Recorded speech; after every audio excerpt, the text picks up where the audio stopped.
지난해 7월 19일 수중 수색을 하다가 숨진 최수근 상병이 실제로 제대로 전역을 했다면 어제 저녁식을 치렀어야 했습니다. 그런데 저녁식을 치르지 못했죠. 대신해서 동기들이 저녁식을 치렀는데요. 국회에서는 최혜병 특검법에 대해서는 여전히 대통령의 거부권 행사로 공전하고 있는 상황입니다. 오늘은 이 사건에 대해서 끊임없이 팔로우하고 계시는 김정민 변호사 모시고 의견을 좀 여쭤보도록 하겠습니다. 어서 오십시오, 변호사님. 네, 안녕하십니까. 네. 김정민 변호사입니다. 사실 저희가 이 사건 계속 들여다보고 했는데 최근에 윤석열 대통령 김건희 여사와 관련된 의혹이 너무 많아서 정치적인 것들을 취재하다 보니까 좀 놓치고 있었는데 얼마 전에 8차 공판도 있었죠. 네, 박정훈 대령 어제 그제. 예.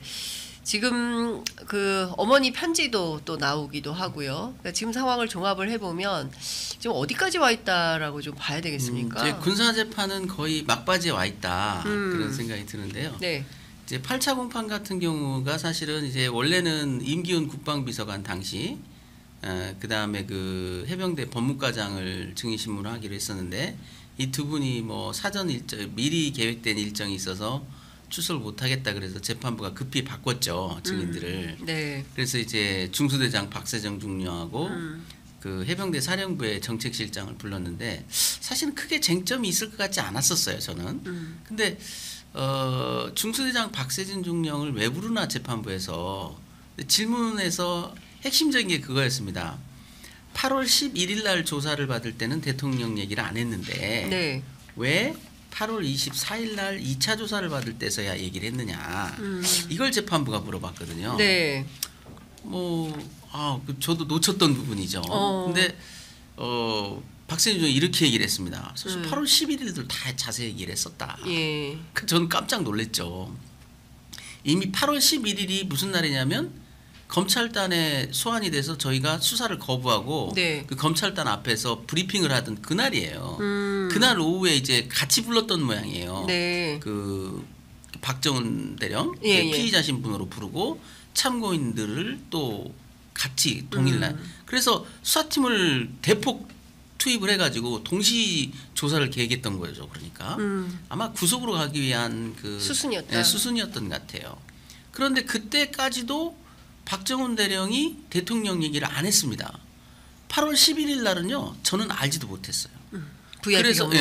그래서 대통령 쪽을 향해서 좀 도와달라라는 좀 퍼포먼스를 하자라고 제가 제안했었다니까요. 네. 근데 박 대령이 냉정하게 그냥 그 행동을 하지 않고 가고 왜 저러지 저는 좀 이해를 못했었다고요. 지나놓고 보니까 배우가 대통령인데 무슨 대통령한테 도와달라는 말 하겠어요. 말도 안 되는 소리지. 예. 근데 그날 박정훈 대령은 그렇게 수사를 거부했고 대통령 얘기를 안 한 채 외압이 있었다라고만 얘기를 했는데 중수대장이 들어가서 그 경로설의 핵심적인 내용 이런 일로 사단장을 처벌하면 대한민국의 수두가 사단장을 한다는 말이냐. 네. 이 말하고 법무관리관이 혐의자를 빼라는 취지로 압박을 했다. 이 두 가지 핵심적인 내용을 다 진술했다는 겁니다. 그런데 지금 띄워져 있는 네. 수사기록 608쪽에 보면 이런 진술들이 윗분들의 지시로 각색이 돼버려요.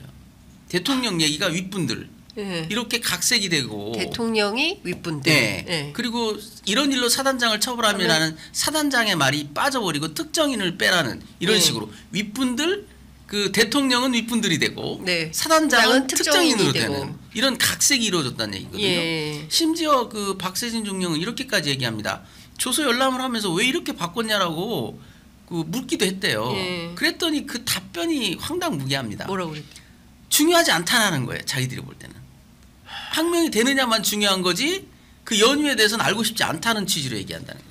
그러니까 항명으로 엮어서 구속시킬 거 말고는 나머지에 대해서는 관심 사안이 아니다. 네, 그래서 이제 제가 역시나 내 판단이 옳았다. 왜냐하면 바로 그렇게 몰아붙일 거라고 제가 예상했어요. 8월 10일 날 조사를 받으면 그런 얘기들은 다 듣지 않고 항명의 구속 요건에만 맞추기 위해서 딱 꿰맞춰서 엮으려고 할 것이다. 라고 제가 추측했었거든요. 네. 역시나 그들은 그런 계획이었던 거죠. 어떻게 대통령 경로설이 이 사건에서 중요 쟁점이 아닙니까? 피고인 입장, 피의자 입장에서는 굉장히 중요한 그 변호사안이잖아요. 그렇습니다. 그러니까 검사는 객관 의무가 있기 때문에 피의자에게 피고인에게 유리한 증거도 채집해서 제출하라는 게 군사법원법, 형사소송법 취지란 말이죠. 그러면 적어도 군검사는 대통령 얘기가 나왔으면 자세히 적고 그 말이 타당한가도 검증을 했어야 된단 말이죠. 근데 심지어 본인이 아니고 참고인이 진술하는 건 더 신빙성이 높은데 네. 그 참고인 진술을 조서에 남기지도 않았다. 이건 거의 범죄 아니냐.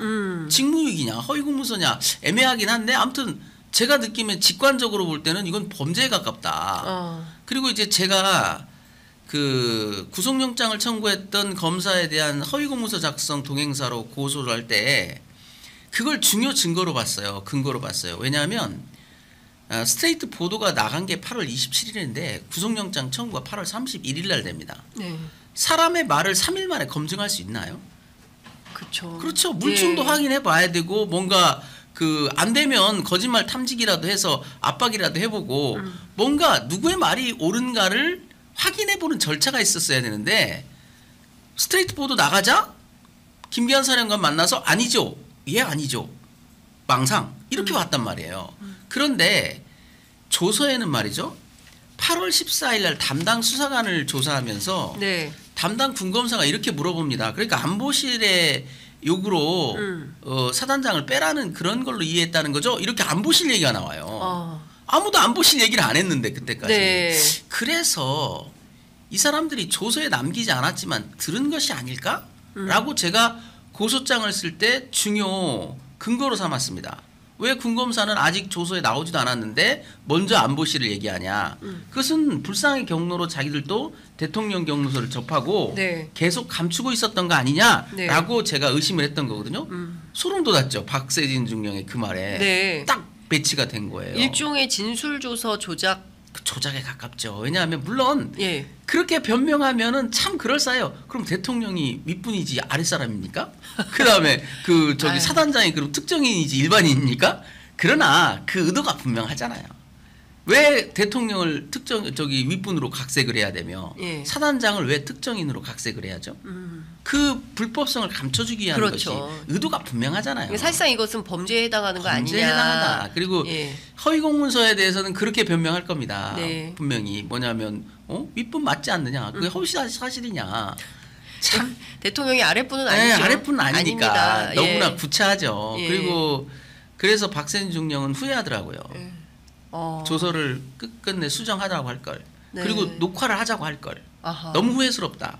이렇게 지금 얘기를 하고. 그런 분들이 너무 많아요. 지금 보면은 그 김건희 여사의 그 공천 개입 의혹 파문과 관련해서도 오늘 P&R 리서치 대표도 후회가 막급하다. 그때 이거 하지 말았어야 되는데 이런 얘기들이 나오고 있고, 그리고 명품백 사건에 대해서도 마찬가지잖아요. 오로지 김건희 여사를 봐줄 결심을 한 검찰이 오로지 청탁금지법 위반으로 해서 배우자는 처벌 대상이 아니니까 처벌 안 하는 거야. 이런 식의, 그러니까 모든 국민들의 어떤 눈높이에 맞지 않는 조치들을 취하면서 그렇죠. 우리는 이렇게 보는 건데 뭐가 문제야? 우리가 틀린 말 했어? 이런 태도인 거잖아요. 이 사람들이 박정훈 대령을 엮기 위해서는 별짓을 다 해요.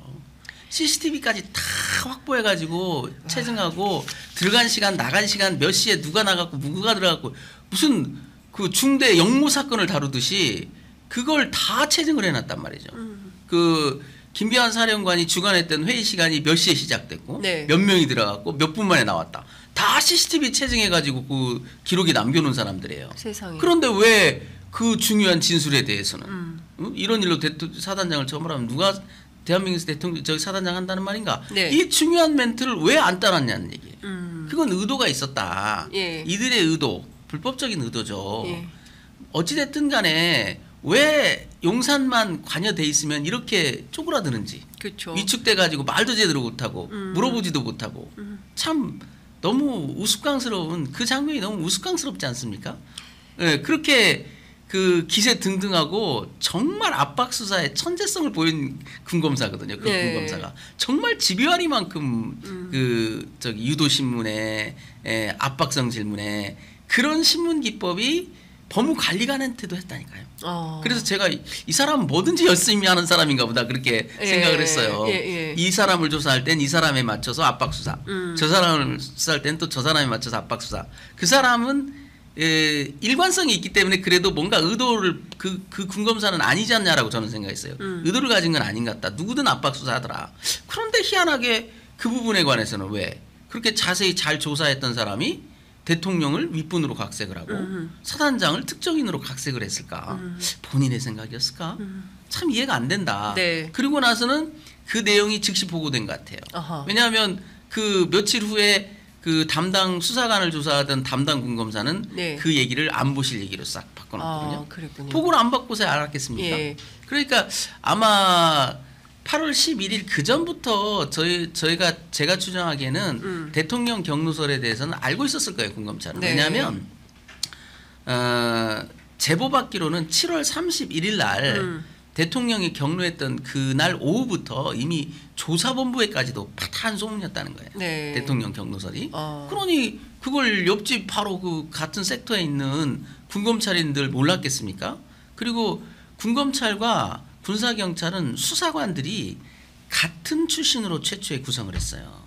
처음에 군검찰이 굉장히 조직이 약했기 때문에 검찰 수사관을 채용할 때 그때 당시엔 헌병이었죠.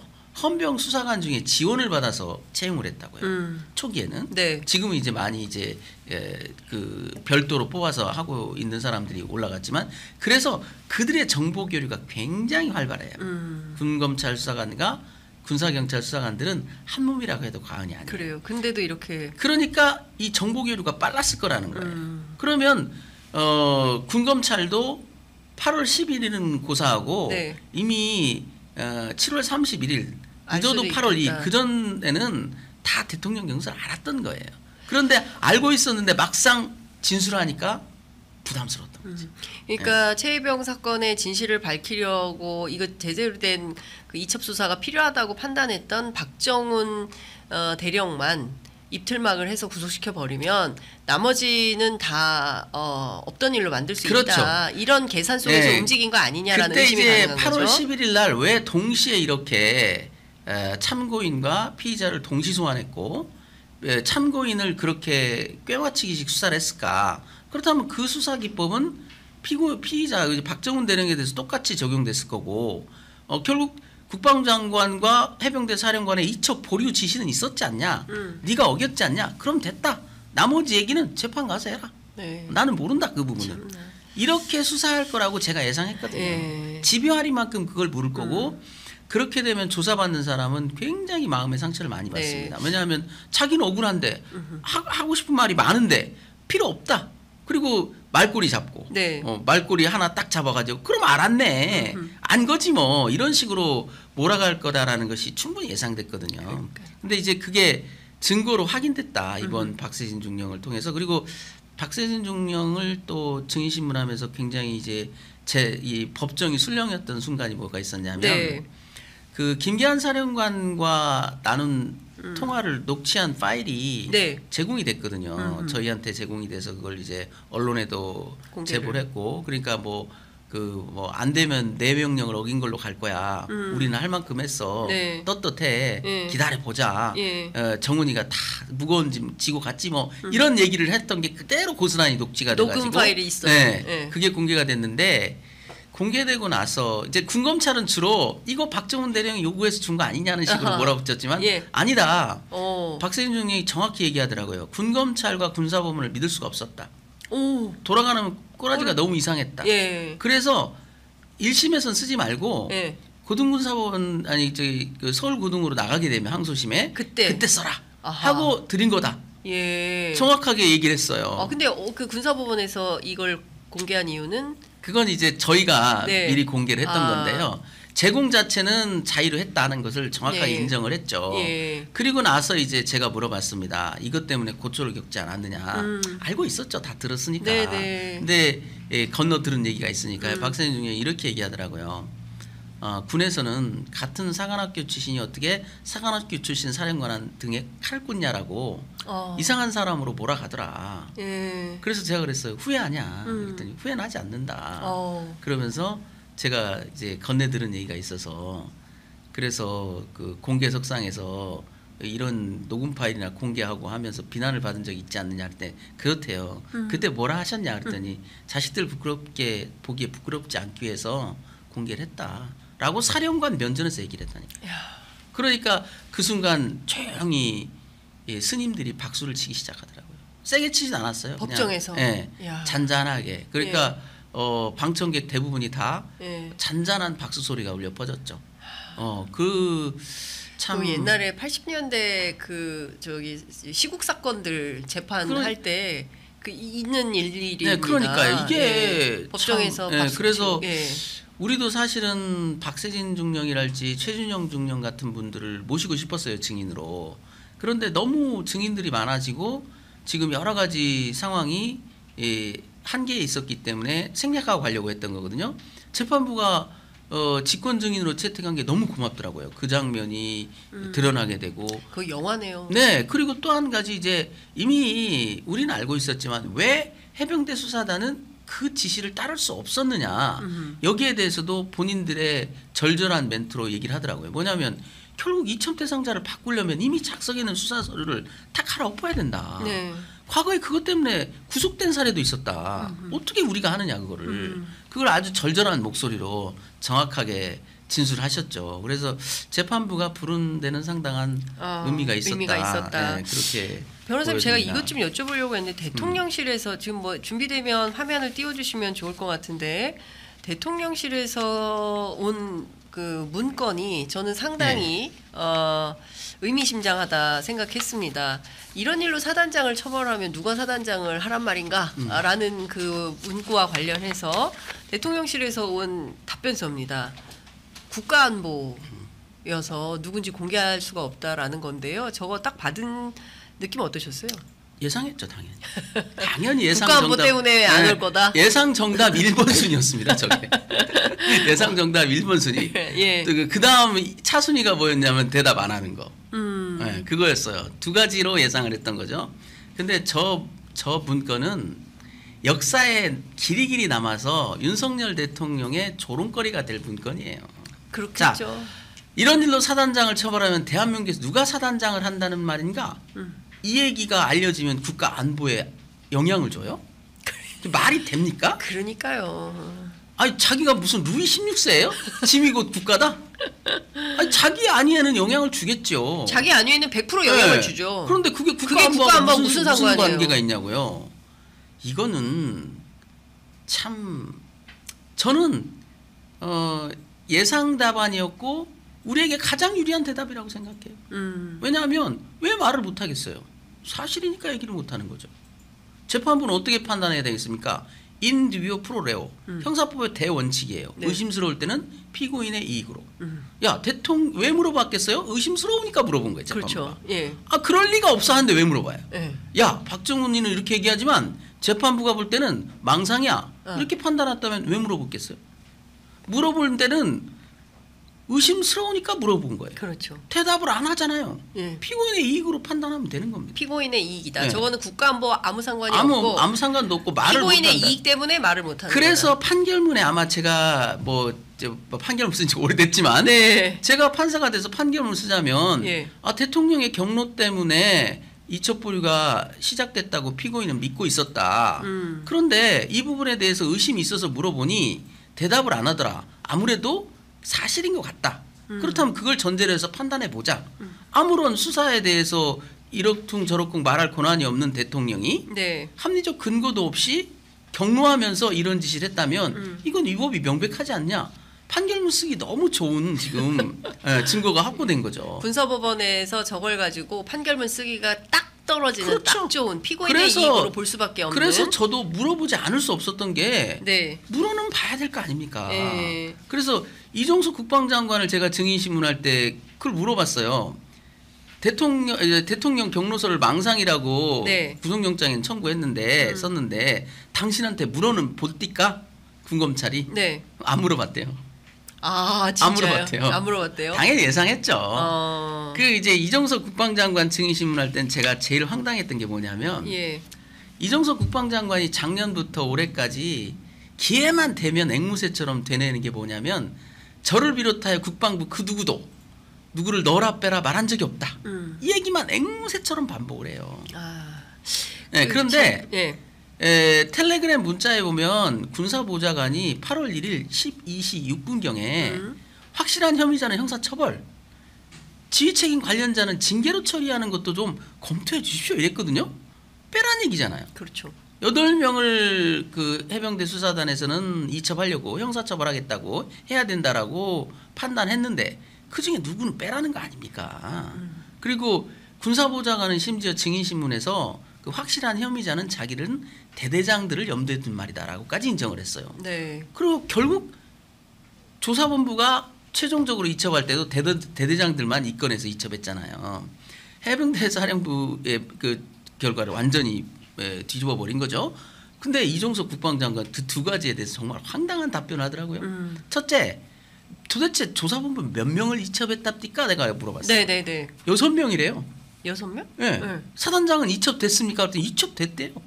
뭔 소리 하는 뭔 거예요? 소리야? 거예요, 지금? 아니 그래서 내가 물어봤어요. 당신 생각이냐? 누가 그렇게 보고를 예, 하더냐? 예. 자기 생각인 것처럼 얘기를 하더라고. 아니 아무도 그렇게 보고를 안 하는데 참나. 전제부터 엇나가기 시작하는 예, 거예요. 예. 아니 국방부 조사본부가 8월 21일 날 보고하고 8월 24일 날 이첩할 때 대대장 2명만 정시 입건해서 하라고. 이첩한 건 하늘도 하고 땅도 땅도 하고 하는 다 하는데 예. 국방장관만 예. 사단장 이첩됐대요. 할 말이 없죠. 그러니까 이 사람들은 진짜 좀 네. 정보를 어떻게 받는 건지 그리고 총리도 그렇고 또 하나 장관도 그렇고 그 군사보좌관의 12시 6분 그 문자 일부는 징계로 좀 처리해 주세요라는 문자를 네, 봤냐 네, 그랬더니 네. 못 봤대요. 언제 봤냐 그랬더니 자기 장관 퇴임하고 봤대요. 그래서 그러면 말이죠. 제가 가정을 해서 물어봤어요. 네. 재직 시에 봤다면 혼내지 않았겠냐 이걸. 이런 그렇죠. 그 당신이 먼저 의혹이 이렇게 있는 괜히 사건에 오해를 대해서. 불러일으키는 문자를 왜 보냈느냐라고 예, 질책해야죠. 질책해야 되지 않냐니까 왜 질책 아니에요? 그래서 아니 이 문자를 보고도 그런 말이 나오냐 그랬더니 그게 왜 문제가 되냐요? 그래서 제가 그랬어요. 아니 확실한 혐의자는 형사처벌, 지휘책임 관련자는 징계를 해주십시오라고 또는 것도 검토해 주십시오라는 말은 누구는 이첩하고 누구는 빼라라는 뜻 아니냐 그러니까 왜 그렇게 읽히냐요? 그래서 제가 부지불식 중에 나온 말이 뭐냐면 참 대단하십니다. 그랬어요. 그랬더니 재판부가 아유 그건 모욕적인 언사니까 하지 말라고. 삼가해달라. 네. 그래서 대단하십니다. 아니 제가 의도한 게 아니에요. 계획됐던 말도 아니에요. 하도 어이가 없어서 일종의 탄성 비슷하게 나온 거예요. 대단하십니다 그랬다니까요. 정말 그렇죠. 예상 밖의 대답이잖아요. 대단하지 않고는 그런 대답하기가 쉽지가 않다. 그러니까 예. 그게 이제 국방장관 이종석과 군사보좌관 박진희는 그렇게 짠 것 같아요. 뭐냐면 모든 건 박진희가 알아서 한 거다. 예. 아니 국방장관과 우즈베키스탄에 지금 닭이 동행을 하고 그러니까요. 언제든 문자를 서로 주고받는데 그걸 통해서 받고 있는데 이 문자는 받고 이 문자는 안 받다? 그러니까 참 어이가 없죠. 네, 그런 일이 너무 많은데 대통령실도 비슷한 것 같습니다. 지금 군사법원에 대해서 아무런 입장을 밝히지 않고 있는데 여전히 이 사건의 본질은 박정훈 대령의 항명이다. 그리고 뭐 이 사건에 대해서 어떤 그 수사 외압의 실체가 드러난 것도 없다. 경북경찰청에서 혐의 없으면 다 결정하지 않았냐, 뭐가 문제냐 이런 태도입니다. 그러니까 그렇게 자신 있으면 이 사실조에 응신을 하면 되지 않습니까? 자, 내가 무슨 이런 일로 사단장을 처벌하면 대한민국에서 누가 사단장을 한다는 말인가? 네. 그런 말 한 적 없습니다. 뭐 말도 안 되는 소리 좀 하지 마세요. 이렇게 당당하게 말씀을 하셔야죠. 그게 국가안보와 무슨 관계가 있다고 말도 못하냐고요. 거짓말할 이제 배짱도 없는 거예요. 이제 그렇게 했다가 나중에 이제 어떤 후폭풍이 뒤따를지 모르니까 그건 감당하기가 무섭고 그렇다고 또 인정하자니 그건 더 무섭고 네. 결국 차선책으로 묵묵부답하거나 또 회신 안 하자니 대통령으로서 어떻게 그 사법 절차에 무응답을 하겠습니까? 그것도 좀 꺼림칙하고 그러니까 용기가 없는 거죠. 진실을 밝힐 용기도 없으면서 무슨 뭐 국가 안보를 얘기합니까? 그건 말도 안 되는 소리죠. 누가 봐도 저 문건은 두고두고 보세요. 아마 그 이 윤석열 정부 전체를 통틀어서 윤석열 시대를 갈무리하는 아주 대표적 문건 하나 될 겁니다. 네. 영원히 조롱거려요. 안 보십니까? 안 보세요? 안 보세요. 그래서 국가 안보라고 하길래 국가가 안 보이나 보네요. 그러니까요. 이게 무슨 작태냐고요 도대체. 그러니까요. 대통령식이나 돼가지고 사법 절차에서 군사법원이 재판상 기묘한 사안이니까 성실히 응답해 주세요 했더니 안보야. 뭘 하려고 그래 니들이. 이것들이 진짜 이거 아니에요? 그러니까요. 이거는 협박이라고요. 어떻게 보면. 그러면 이 사건에 대해서 그걸 규명하려고 노력하고 있는 군사법원은 지금 국가 안보를 해치는 세력이 되는 거예요. 그거 규명하려고 하는 거잖아요. 국가가 안 보이는 예, 모양입니다. 예. 아니 대통령 경로설이 있었는지를 지금 규명하겠다고 증인 신문을 하고 여러 가지 사실 조회를 하고 통신 기록을 조회하고 군사법원은 발벗고 나서고 있는데 저 다 안보를 해치는 놈들이에요, 저것들. 그러니까요. 이거는 네. 이 사건 하나 때문에 국군 통수권자로서의 최소한의 존재 이유를 망각하고 있는 거 아니냐. 그것이 참 슬픈 일이고 정말 저는 처음에 이 사건을 맡으면서 정말 대통령에 대해서 어떠한 편견도 없었습니다. 사석에서라도 제가 말할 때 존칭을 써가면서 깨서는 뭐 대통령께서는 뭐 이렇게 말씀하셨죠. 이렇게 했던 사람이라고요. 네. 이젠 욕밖에 안 나와요. 네. 이런 작태를 하면서 예. 무슨 뭐 국정을 운영한다고 떠드는지 예. 이해할 수가 없다고요, 도대체. 그 지금 8차 공판이 이제 진행이 됐는데요. 지난번에 김용현 그 경호처장이 국방부 장관으로 온 것은 아무래도 이 사건에 대한 어떤 뭐 영향을 미치기 위해서 인사부터 할 거다. 군사법원의 인사부터 할 거다. 이제 이런 말씀 좀 주셨고, 그래서 이 재판을 좀 땡겨서 빠르게 선고할 가능성이 있다 이렇게 전망을 하셨는데요. 실제로 법원 분위기는 좀 어떤 것 같습니까? 법원 분위기는 빨리 선고하려는 의지는 있는 것 같아요. 아 그래요? 그런데 예. 그게 꼭 이제 재판부 변경이 감지돼서라기보다는 네. 인사도 또 연말에 있을 수 있기 때문에 정식 인사가. 예. 그래서 심리의 그 효율성 측면에서도 보면 엄청나게 방대한 심리를 했던 재판부가 네. 판결을 하는 게 맞다라는 생각을 하는 것 같고요. 재판부 교체에 대한 우려는 여전히 남아있지만 김용현 국방부 장관의 태도를 보니까 네. 좀 저는 조금 지나친 기우 아니었냐. 왜냐하면 특히 저는 계엄에 대해서 얘기할 때 예. 그런 계엄을 내리면 저라도 자기도 듣지 안 않겠습니다라는 저부터 안 말. 하겠습니다라고 그 말이 상당히 의미 있는 얘기다. 예. 그래도 저 사람이 상식은 있는 사람이구나. 음흠. 그리고 그 말 속에서 저는 느껴진 게 김용현 국방장관조차도 대통령 보호에 목숨 걸 이유는 없는 것 같아요. 예, 그렇겠죠. 뭐 예. 무슨 영화를 보겠다고. 그래서 그런 일은 없어야 되겠고요. 당연히 정상적으로 심리해왔던 재판부가 정상적으로 판결하는 데 영향을 미치면 안 될 것이고, 그리고 그런 것들이 있었다면은 벌써 엄청난 압박들이 들어가야 될 텐데 군사법원에 대해서는 어찌됐든 표면적인 압박 이런 것들은 감지되지 않는다. 그래서 또 이 대통령에 대한 사실조회를 채택해서 보내는 걸로만 보더라도 그냥 재판부는 원칙대로 하고 있는 거다. 다만 심리의 범위를 좀 좁힌 것 같긴 해요. 뭐냐면 항명이냐 아니냐만 판단하면 되지 않느냐. 네. 그 항명 사태 이후에 벌어졌던 기록 탈취랄지 뭐 입건 구속영장 청구 이런 부분까지 우리가 다 판단해 줄 수는 없다. 그건 벅차다. 그 부분은 어느 시점부터는 이제 논외로 하고 네. 그 부분에 대한 입증을 하려면 다 이렇게 기각하고 있거든요. 네. 그건 이해한다. 항명만 판단한다는 것은 뭐 그게 터무니없는 소리는 아니니까. 예. 네, 어쨌든 그 이제 박정훈 대령의 공판 항명 사건에서는 뭐 주요한 축은 아닐 수는 있는데, 그래서 도대체 당시에 윤석열 대통령은 7월 31일에 왜 경로를 했던 건지, 임성근 사단장의 구명 로비가 실제 했다면 누구의 라인을 탄 건지, 그 이종호 씨라는 사람의 등장과 최근에 또 도이치모터스 주가 조작 의혹 사건과 관련해서 김건희 여사와 한 달간 무려 2020년 9월 23일부터 한 달간 무려 40번이나 전화 통화를 하거나 문자로 주고받은 사실이 확인이 됐고, 뭐 결혼 전 사건이라고 치부하기에는 너무나 많은 사실관계들이 드러나고 있는 공범들 사이에서 말이죠. 이런 내용들이 나오는 걸 보면 여전히 좀 밝혀야 되는 핵심은 임성근 사단장을 왜 빼주려고 했던가에 대한 실체적 규명 아닌가 싶거든요. 맞습니다. 그런데 예. 그래서 이종석 국방장관을 증인신문할 때 그 네. 부분에만 가면 네. 그 근처에만 갔다면 제가 볼 때는 거의 광기를 하더라고요. 네. 이종섭 장관. 네, 왜냐하면 그 전제가 뭐냐면 예.